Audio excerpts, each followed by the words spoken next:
Boris, welcome to the Peace One Day broadcast. Thank you for inviting us. It's a real pleasure to meet you. Same here. Can I ask you, Boris, firstly, about your journey? I mean, a little bit about your musical journey, but you're now here in the UK and you've left Russia. And of course, everyone knows there's been a tragic crisis going on. I wonder if you could just tell us a little bit about the journey you've been on. Well, guess it started when I was, before school, when I started reading books, Stevenson, Conan Doyle, everything. And suddenly I realized the world is much bigger than I thought. And because we were locked in Soviet Union with absolutely no hope of going ever out of it. So I was listening to the music, and suddenly the Beatles came on, and all this music, and it was like eternal celebration of youth and peace and love and just beauty. And I guess that made me a little bit different than the people in my class or in my school or whatever. And so I went on trying to find the source of it. And it's not a philosophical source, it's not a geographical source. It's something within the soul that everybody has, but not a lot of people actually know about. And I'm still traveling on this road, trying to find that really means something in life. So, yeah, Boris, that makes sense. And the situation, the situation of the last few years, is obviously tragic for the people in Ukraine and of course for the innocent people who are dying on all sides. I mean, this is great, but this is happening all over the world. I mean, we're 2025, the year with more wars raging than at any time since the Second World War. Talk to me about, you've moved away from Russia now, haven't you? I mean, talk to me about that process and how that feels. No, not that I moved away. Since the end of the 80s when I came over and did a record with Dave Stewart, I realized that London is a place that suits me totally, suits me fine. That's where I want to be, because all the people and the vibe is here. But it was physically impossible. And then gradually I started working on it and exactly about 30 years later, I finally got together the documents and stuff to be able to move over here and live between St. Petersburg and London. Work here, play there. But then they started the war, and because I was quite open about my feelings, I couldn't go back. I was immediately declared a foreign agent, whatever it means, the enemy of the people. I mean, that's all right, because 2 million people have moved out. I mean, 2 million Russian people all over the world scattered, and they need somebody to sing to them. And people in Russia as well, they can listen to what we're doing online, whatever. That's the way I was listening to music when I was a teenager, only from, the radio or whatever.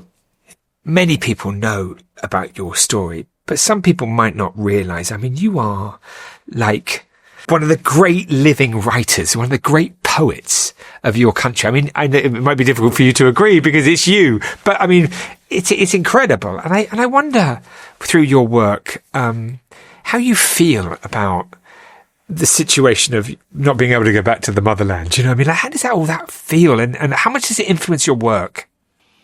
That's a very interesting question, because I am questioning myself on that every day to see if it changes. And my feeling is that I'm here on this planet, in this life, and the only thing I can really do without going into politics, the only thing we can do, each one of us, is to help people whom we physically can help, who are around. Or, I can answer letters or whatever, so sing songs, or paint paintings or whatever.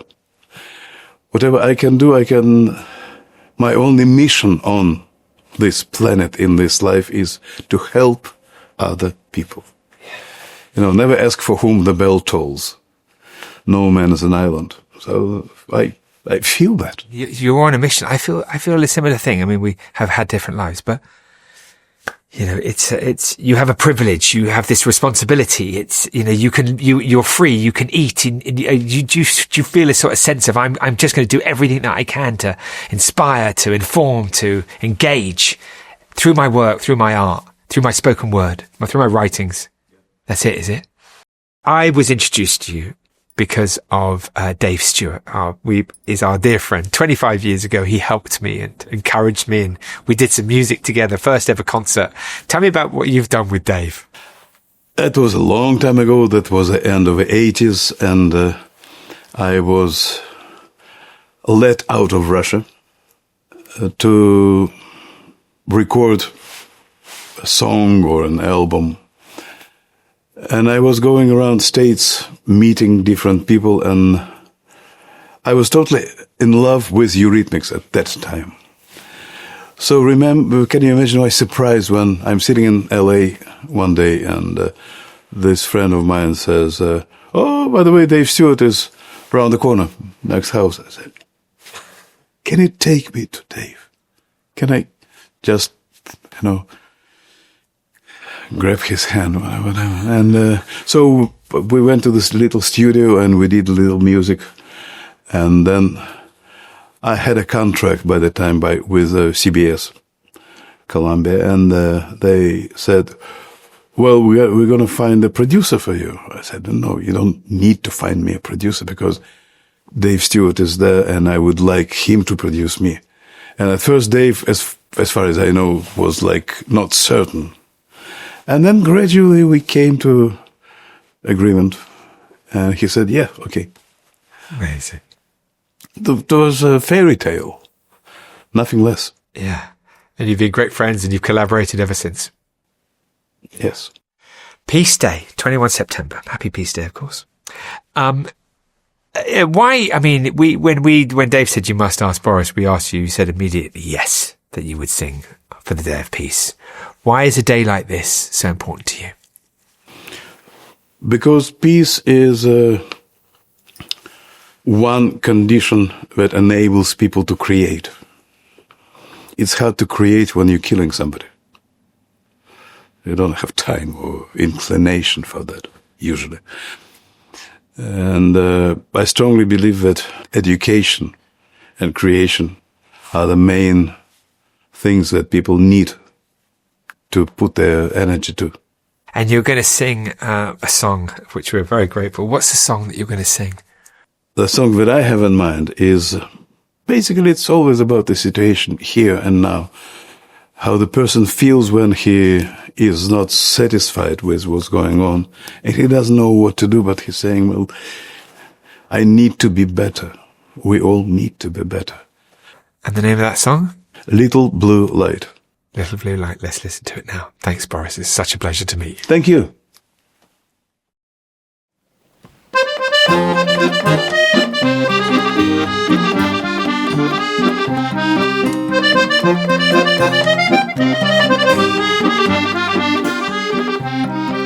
Черный ветер гудит над мостами, черной гарью покрыта земля. Незнакомые смотрят волками, один из них может быть я. Моя жизнь дребезжит, как дрезина, могла бы лететь мотыльком. Моя смерть ездит в черной машине с голубым огоньком.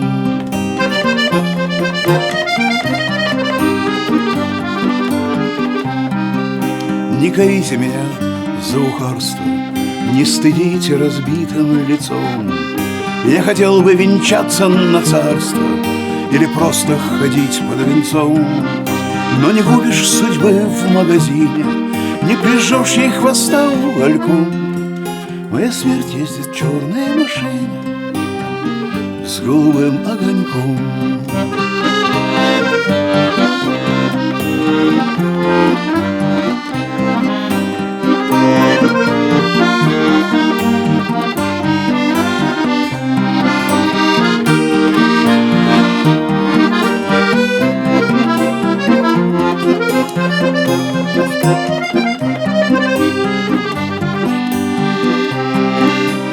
жаль, что я здесь не прижился, не жаль, что родился и жил. Попадись мне, кто все так придумал, я бы сам его здесь придушил. Только поздно, мы все на вершине, и теперь только вниз босиком. Моя смерть ездит в черной машине с голубым огоньком. Моя смерть ездит в черной машине с голубым огоньком. Been amazing. Thank you. That was beautiful.